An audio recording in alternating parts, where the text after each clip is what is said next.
ਸੀਗੇ ਪਟੀਸ਼ਨ ਨੂੰ ਤੁਰੰਤ ਲਿਸਟਿੰਗ ਤੋਂ ਇਨਕਾਰ ਕਰ ਦਿੱਤਾ ਗਿਆ ਹੈ। 1 ਜੂਨ ਤੱਕ ਅੰਤਰਿਮ ਜ਼ਮਾਨਤ ਤੇ ਨੇ ਅਰਵਿੰਦ ਕੇਜਰੀਵਾਲ ਔਰ ਸੁਪਰੀਮ ਕੋਰਟ ਦੇ ਹੁਕਮਾਂ ਦੇ ਮੁਤਾबिक 2 ਜੂਨ ਨੂੰ ਉਹਨਾਂ ਨੇ ਸਰੈਂਡਰ ਕਰਨਾ ਹੈ। ਤਾਂ ਦਿੱਲੀ ਐਕਸਾਈਜ਼ ਕੇਸ ਦੇ ਵਿੱਚ ਦੱਸੀ ਕਿ ਅਰਵਿੰਦ ਕੇਜਰੀਵਾਲ ਦੀ ਗ੍ਰਿਫਤਾਰੀ ਹੋਈ ਸੀ और कुल मिला के अरविंद केजरीवाल दे वल्लों अंतरिम जमानत वधाउण दी मांग की गई सी। तां नाल ही इह कहा गया सी कि सेहत दा हवाला उन्होंने दिता सी कि गंभीर बीमारी दे नाल जूझ रहे ने और नाल ही सीटी स्कैन ते होर उन्होंने टेस्ट करवाने ने, जिस दे चलदे उन्हां नूं होर एक हफ्ता जिहड़ी राहत दी जावे। हालांकि कल दी सुनवाई दे दौरान यह कह दिता गया सी सुप्रीम कोर्ट दे वल्लों कि चीफ जस्टिस दे कोल रुख कीता जावे, वो इस मामले दे विच कुछ नहीं कह सकते, नहीं फैसला लै सकते। तां हालांकि अज की सुनवाई का जिक्र किया जाए तो एक तो राहत नहीं दी गई है, तो सुप्रीम कोर्ट के रजिस्ट्री विभाग के वालों पटिशन को तुरंत लिस्टिंग तो इनकार कर दिता गया।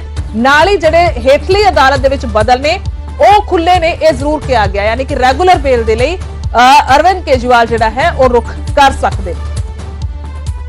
सुशील पांडे ने दिल्ली तो मेरे सहयोगी फोन लाइन थे। सुशील, आपसे एक एक तथ्य पक्ष समझना चाहेंगे, सुनवाई को लेकर क्या कुछ कहा गया कोर्ट की ओर से, क्या कुछ बदल और खुले हैं अरविंद केजरीवाल के पास?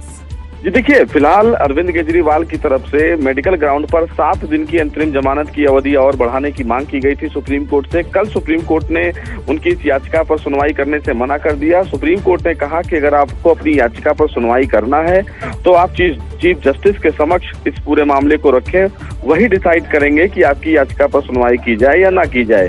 इसी बीच कल जब इस मामले में कोई राहत नहीं मिली तो अरविंद केजरीवाल के वकील अभिषेक मनु सिंघवी ने इस पूरे मामले को रजिस्ट्रार जनरल के समक्ष रखा और रजिस्ट्रार जनरल से उन्होंने ये मांग की कि इस मामले को चीफ जस्टिस के समक्ष भेजा जाए। लेकिन कल जब रजिस्ट्रार जनरल के पास इस पूरे मामले को भेजा गया था तो उनकी तरफ से उनकी याचिका को स्वीकार करने से फिलहाल मना कर दिया गया, क्योंकि आज जो ऑर्डर मिला है उस ऑर्डर में रजिस्ट्री ने अरविंद केजरीवाल की याचिका पर किसी भी तरीके से सुनवाई करने से मना कर दिया और उनकी याचिका को वापस भेज दिया गया, क्योंकि साफ तौर से रजिस्ट्री ने ये कहा कि जब इस मामले में पहले ही कोर्ट ने ऑर्डर दे दिया है कि अगर अरविंद केजरीवाल को जमानत चाहिए तो वो रेगुलर जमानत अर्जी निचली अदालत में दाखिल कर सकते हैं। ऐसे में मुख्य याचिका जो सुप्रीम कोर्ट में अरविंद केजरीवाल की पेंडिंग है, जिसमें उन्होंने ईडी के अधिकारों और अपनी गिरफ्तारी को चुनौती दी है, उस याचिका पर सुनवाई का कोई औचित्य अभी नहीं बनता है। लिहाजा सुप्रीम कोर्ट ने उनकी इस अर्जी को फिलहाल स्वीकार कर दिया है, यानी कि अरविंद केजरीवाल को फिलहाल सुप्रीम कोर्ट से कोई भी राहत अभी तक नहीं मिली है। और अगर ऐसे में उनको राहत नहीं मिलती है तो उन्हें 2 जून को तिहाड़ जेल में सरेंडर करना होगा।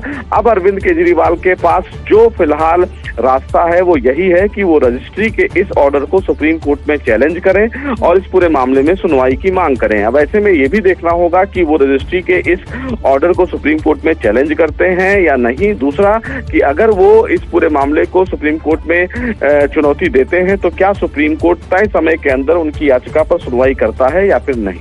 जी ठीक है, बहुत बहुत शुक्रिया सुशील, तमाम जानकारी के लिए धन्यवाद। तकुल मिला के कोई राहत फिलहाल मिली नहीं है अरविंद केजरीवाल नूं, इस लिहाज दे नाल हुण तक दी गल कीती जावे तां 2 जून नूं सरैंडर करना होएगा अरविंद केजरीवाल। पुराना है लेकिन उससे भी पुराना नाता संजय टंडन जी और मेरा व्यक्तिगत है।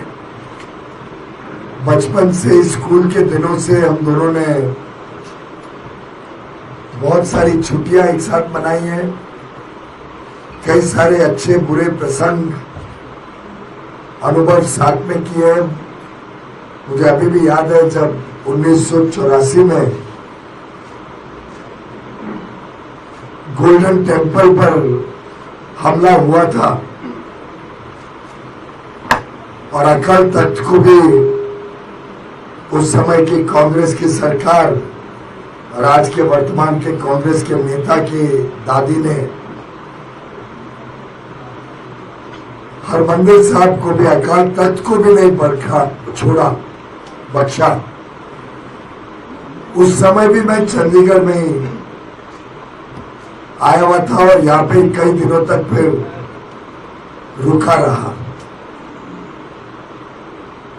चंडीगढ़ एक ऐसा शहर है जो देश के लिए भी विश्व के लिए भी एक मिसाल के रूप में प्लान्ड सिटी, और मैं समझता हूं कि बहुत सौभाग्यशाली है जो भाई बहन चंडीगढ़ में रहते हैं, व्यवस्थित बहुत ही बढ़िया वर्षों वर्षों से यहाँ पे विकास भी हुआ और आगे चल के प्रधानमंत्री नरेंद्र मोदी जी के नेतृत्व में चंडीगढ़ के लिए बहुत सारे नए प्लान्स और योजनाएं भी संजय टंडन जी के नेतृत्व में लेकर हम काम करने वाले हैं। वैसे तो 6 चरण हो चुके हैं चुनाव के। प्रधानमंत्री नरेंद्र मोदी जी की सरकार निश्चित है 400 से अधिक सीटें एनडीए की झोली में 100% आने वाली है। आशीर्वाद जो समर्थन माननीय प्रधानमंत्री नरेंद्र मोदी जी के लिए उनके 10 वर्ष के बेदाग केंद्र सरकार में प्रधानमंत्री के कार्यकाल या 50 वर्ष का बेदाग ईमानदार देश सेवा का जीवन, कण कण क्षण क्षण जनता की सेवा में, देश की सेवा में, देशभक्ति से ओतप्रोत आज पूरे देश में और वैसे तो पूरी दुनिया में आज उनकी लोकप्रियता चरम सीमा पर है। मैं स्वयं मुंबई में चुनाव लड़कर आया हूं। मुंबई की 6 सीटें भारतीय जनता पार्टी और हमारी मित्र पक्ष शिवसेना, हमारी महायुति को मिलेंगी। दक्षिण में हम सबसे बड़ी पार्टी बनकर उभरना लगभग निश्चित है। नए नए प्रदेश जहां हमारी संख्या कम रहती थी, अब बड़ी संख्या में प्रधानमंत्री मोदी जी के समर्थन में उतरे हैं। चाहे वो तेलंगाना हो, आंध्र प्रदेश हो, चाहे वो उड़ीसा हो, जहां अनुमान है कि 21 में से 18 सीटें तक भाजपा जीत सकती है, या पश्चिम बंगाल हो जहां 30 से 35 सीटें कम से कम भाजपा की झोली में बंगाल की पीड़ित जनता डालने के लिए आज तैयार है। चाहे वो पंजाब हो जहां वर्षों के बाद अब भारतीय जनता पार्टी अपने बलबूते पे, अपने स्वयं की ताकत पर जनता के बीच उतरी है, जनता का आशीर्वाद लेने मोदी जी के काम के आधार पर, और आगे के अमृत काल में देश को एक विकसित भारत, एक समृद्ध भारत बनाने के दूरदर्शी विजनरी संकल्प के साथ जो मोदी जी ने रोड मैप बनाया है आगे देश का, उसके साथ जुड़ने के लिए आज पूरा देश आतुर है। मित्रों, 10 वर्ष में जिस प्रकार से गरीबों का कल्याण, नारी शक्ति का सम्मान, युवा युवतियों के लिए अपार अवसर और किसानों के लिए बेहतर जीवन देने का काम माननीय प्रधानमंत्री नरेंद्र मोदी जी के नेतृत्व में किया गया है। आज चाहे वो युवा युवती हो जिनका उत्साह उमंग बड़े लक्ष्य की तरफ जाता है, आज छोटी मोटी चीजों से संतुष्टि नहीं होती है। आज हर एक व्यक्ति को सरकारी नौकरी के पीछे नहीं भागना है। कहाँ देश में 400 साढ़े 400 स्टार्टअप हुआ करते थे 7-8 साल पहले, आज देश में 1,31,000 स्टार्टअप्स, उसमें बड़ी संख्या में महिला और हमारी बहनों ने शुरू किए हुए स्टार्टअप्स आज देश में युवा युवतियों को जॉब क्रिएटर्स बना रहे हैं, जॉब सीकर्स के निस्बत।